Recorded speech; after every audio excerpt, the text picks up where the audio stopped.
Pai do Senhor, meus irmãos, meu nome é Ismael, do canal Retornando às Escrituras. Hoje nós estamos aqui para mais um vídeo da série A Essência de Cristo. Amém, irmãos? O tema do estudo hoje é Cristo, o resultado do inexplicável amor de Deus. Amém? Então peço que os irmãos se preparem desde já para nós darmos início, ao estudo da palavra do Senhor. Amém?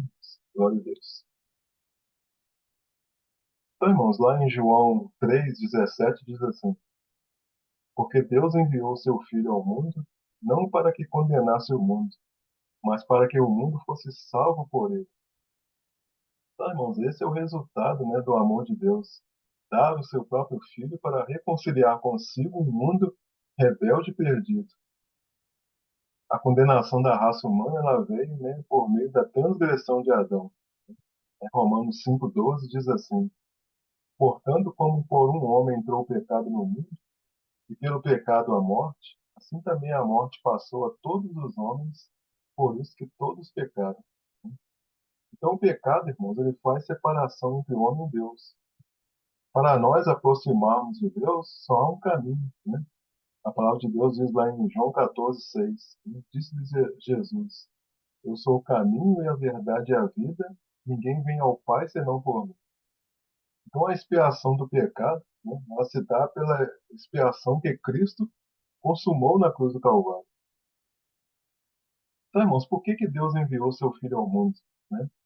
Deus enviou seu Filho ao mundo, Deus enviou Jesus à Terra porque nos ama muito. Essa é a única resposta, que nós podemos dar. Não há outra razão. A resposta para essa pergunta também, ela está lá em João 3,16, que é o versículo talvez mais conhecido no mundo e que é quase um núcleo, vamos dizer assim, do Evangelho, um resumo de toda a mensagem bíblica, né? Porque Deus amou o mundo de tal maneira que deu seu Filho unigênito, para que todo aquele que nele crê não pereça, mas tenha vida eterna. Então, irmãos, como nós já vimos anteriormente, o problema do ser humano é o pecado. E o pecado leva à morte. E essa morte significa a separação completa da fonte da vida que é Deus. Nós sabemos que não é da vontade de Deus que nós morramos, ou seja, que nós fiquemos separados completamente dele. Assim, ele decidiu enviar seu próprio filho para morrer no nosso lugar e pagar o preço pelo nosso pecado. Qualquer pessoa que acredita que a morte e a ressurreição de Jesus é capaz de nos impedir que nós fiquemos separados de Deus eternamente, essa pessoa ela tem condições de restaurar o seu relacionamento com Deus, uma vez que o preço já foi pago. Então, irmãos, é importante entender o contexto em que foi escrito João 3,16. João 3,16 faz parte de uma conversa entre Jesus e Nicodemos. Nicodemos, um fariseu, líder religioso judeu. Nicodemos então procurou Jesus à noite, provavelmente para que os outros fariseus não soubessem, para saber mais sobre a mensagem que ele pregava. E durante a conversa, Jesus explicou a Nicodemos que o amor de Deus, toda a humanidade, era tão grande que ele estava disposto a dar o seu próprio filho como sacrifício para salvar a humanidade do pecado e da morte. Lá em João 3, versículo 2, diz assim: Este foi ter de noite com Jesus e disse-lhe: Rabi, bem sabemos que és mestre vindo de Deus, porque ninguém pode fazer esses sinais que tu fazes se Deus não for com ele. Então, irmãos, a impressão que nos dá, é que Nicodemos ele estava familiarizado com Jesus. Provavelmente, ele o respeitava e reconheceu que ele realmente veio de Deus.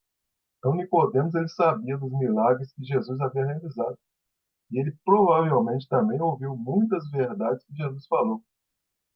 Então Jesus, então, conhecendo o que se passava no coração de Nicodemos, ele disse lá em João 3,6, ele diz assim: o que é nascido da carne é carne, e o que é nascido do Espírito é Espírito.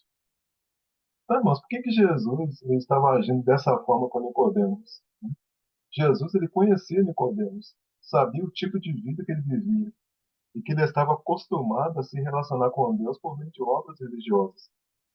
Não foi só a questão que Jesus falou a respeito do novo nascimento que embaralhou a cabeça de Nicodemos. Jesus ele estava querendo dizer para ele que todos os anos em que ele passou no judaísmo, recitando as orações, participando de festas, não adiantava de nada, porque tudo isso não conseguiu levar Nicodemos à salvação. Então, irmãos, Jesus sabia então que Nicodemos ele não estava entendendo bem a mensagem que Jesus estava passando para ele. Assim, então, Jesus usou uma referência lá do Antigo Testamento para explicar o seu ponto de vista. Lá em João 3, 14 a 18, diz assim: ó, e como Moisés levantou a serpente no deserto, assim importa que o Filho do Homem seja levantado, para que todo aquele que nele crê não pereça, mas tenha vida eterna. Porque Deus amou o mundo de tal maneira que deu seu Filho unigênito, para que todo aquele que nele crê não pereça, mas tenha vida eterna. Porque Deus enviou seu Filho ao mundo não para que condenasse o mundo, mas para que o mundo fosse salvo por ele. Quem crê nele não é condenado, mas quem não crê já está condenado, porquanto não crê no nome do unigênito Filho de Deus. Então, irmãos, Jesus ele fez referência à serpente de bronze que Moisés levantou lá no deserto, quando os israelitas vagavam no deserto, vacilando entre rebelião e arrependimento, né? Então, era uma história que Nicodemos estava bem familiarizado, né? Nicodemos sabia que os israelitas escolheram a rebelião e foram punidos por isso na forma de picadas de cobras venenosas. E para receber a cura, eles tinham que olhar para uma cobra de bronze em um poste. Olhar para a cobra no poste foi um ato de fé. E quando eles olharam a serpente de bronze, eles foram curados por Deus. Então, os israelitas, eles sabiam que essa era a única maneira de serem salvos dessa morte certa pelo veneno. Então, irmãos, isso se chama amor, né? Jesus estava fazendo de tudo para que Nicodemos recebesse a salvação. Mas esse amor de Deus, irmãos, ele não é automático, né? Para receber os benefícios do sacrifício de Jesus, é necessário crer nele. Então, esse diálogo entre Jesus e Nicodemos, ele nos traz muitos ensinamentos, né, com relação ao amor de Deus. Nesse diálogo, né, Jesus explicou detalhes sobre o reino de Deus, sobre nascer de novo. Jesus também falou sobre como iria morrer o Filho do Homem, que seria erguido, né, pendurado numa estaca, para que todo aquele que nele crê não tenha vida eterna, né? Aí depois Jesus destacou que a oportunidade de ganhar a vida eterna só é possível por causa do grande amor que Deus tem pela humanidade. E por fim, Jesus explicou que para ganharmos a vida eterna, nós precisamos exercer fé e fazer obras que agradam a Deus. Então as palavras, irmãos, as palavras deu o seu Filho unigênito, né? Elas expressam quanto Deus nos ama. Ele enviou o seu Filho para servir e dar a sua vida como resgate de muitos. Jesus sofreu e morreu para nos livrar do pecado e da morte, que nós herdamos do primeiro homem, Adão, né?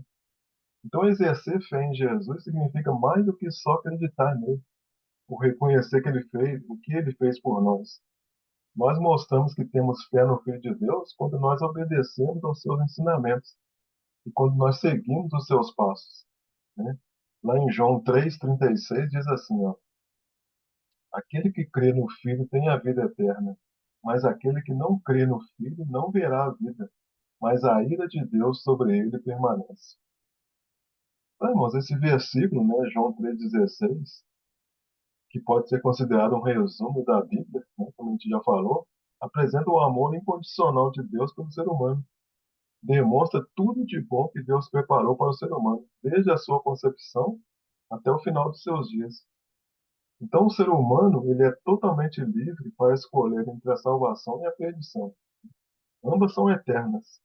A oportunidade é enquanto a pessoa está vivendo aqui na Terra. Depois desse período que passamos aqui, não há mais chance de se arrepender e crer. O Senhor Jesus ele veio trazer a salvação. Ele não veio julgar o mundo, mas salvá-lo. Os que creem estão salvos por ele, mas os que não creem já estão condenados, porque não há quem os tire da condenação eterna, né? Em João 3, 18 e 19 diz assim, ó, quem crê nele não é condenado, mas quem não crê já está condenado, porquanto não crê no nome do unigênito Filho de Deus. E a condenação é esta, que a luz veio ao mundo, e os homens amaram mais as trevas do que a luz, porque as suas obras eram más. Então, irmãos, a Bíblia, ela nos relata que João Batista foi enviado de Deus para preparar o caminho do Senhor, ou seja, a mente das pessoas para a aceitação do Senhor Jesus, né? Então, João Batista ele batizava com água para o arrependimento dos pecados e ensinava a palavra de Deus. Jesus ele veio em seguida curando enfermos, libertando os endemoniados, né? Ressuscitando mortos, revelando a grandeza do reino de Deus. Jesus morreu na cruz derramando o seu sangue para que todo aquele que nele crê seja salvo eternamente. Então, após a sua ascensão ao céu, ele enviou o Espírito Santo para convencer o ser humano de seus pecados e se converter ao Senhor Jesus. Então, no momento que a pessoa se converte, ela é batizada com o Espírito Santo. E Jesus passa a morar no interior do ser humano. Uma vez que Jesus passou a morar no interior da pessoa, essa pessoa passa a ter uma nova vida. Por isso que ela nasce de novo. Mas a pessoa é livre, né, para fazer sua escolha. Mas Deus ama a todos igualmente. Não há acepção de pessoas. Então, irmãos, Cristo, né, ele é o resultado do inexplicável amor de Deus. Né? Como entender isso à luz de João 3,16? Né? Quando a gente olha para João 3,16, nós vemos lá, né? Deus amou o mundo. Né? Então o versículo começa com uma afirmação de que Deus amou o mundo. E aqui revela um amor incondicional e universal de Deus por toda a humanidade. Deus não ama apenas um grupo específico de pessoas, mas o mundo como um todo. E o versículo continua, né? Deu o seu Filho unigênito. Isso se refere aqui a Jesus Cristo, né? Que é considerado o Filho unigênito de Deus. Trata-se aqui do sacrifício supremo de Deus para a redenção da humanidade. Né? E o versículo continua, para a vida eterna. Né? Ou seja, esse é o propósito da oferta de Cristo. A salvação e a vida eterna está disponível para aqueles que colocam sua fé nele. Então, irmão, João 3,16 tem profundas implicações teológicas, né, que moldaram a teologia cristã ao longo da história. Algumas das principais conclusões incluem, né, então, quando a gente lê João 3,16, nós concluímos que este versículo enfatiza o amor universal de Deus por toda a humanidade. Este versículo ele fala da oferta do Filho unigênito como sacrifício supremo de Deus para a salvação da humanidade. Neste versículo nós temos a promessa de vida eterna para aqueles que creem em Jesus. E esse versículo ele incentiva os cristãos a compartilhar a mensagem do Evangelho com o mundo.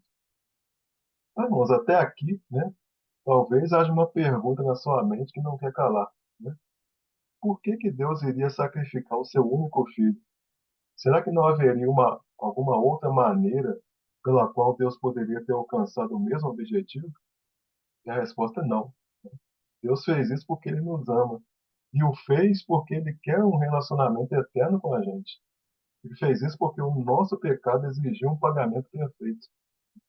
E o sacrifício de Cristo na cruz foi este pagamento perfeito. Então, a grande maioria das pessoas, elas não entendem muito bem, né, esse ato. E Deus, quando fez isso, ele já sabia pela sua onisciência, né, que isso aconteceria. Mas Deus fez isso para satisfazer a justiça e o amor dele. E Deus, ele é perfeitamente justo. Né? Ele castiga o pecado, mas ele também é perfeitamente amoroso. E Deus nos ama mesmo que nós nos voltemos contra ele. Então, irmãos, a cruz de Cristo, né, é a única opção para a salvação do homem. Não há uma terceira opção, já que a segunda é rejeitar a Cristo. Né? Então, foi na cruz onde Jesus suportou a ira de Deus contra o pecado. Então, irmãos, dá para perceber que tudo isso se trata de um amor tão intenso que não se pode medir. Né? O ser humano ele estava perdido no pecado. Ainda que ele tivesse posse de todos os bens mais caros do mundo, ou todo o dinheiro de maior valor, ele jamais conseguiria se salvar sozinho. Né? Então, portanto, né, peça perdão pelos seus pecados e se arrependa deles. Né? Quando você é sincero em seu coração e se arrepende dos seus pecados, Deus os lança, né, no mar do esquecimento. Mas cabe a você tomar a decisão. Mas não adianta falar apenas, né? Dizer que se arrependeu, pois se não há mudança, não há arrependimento.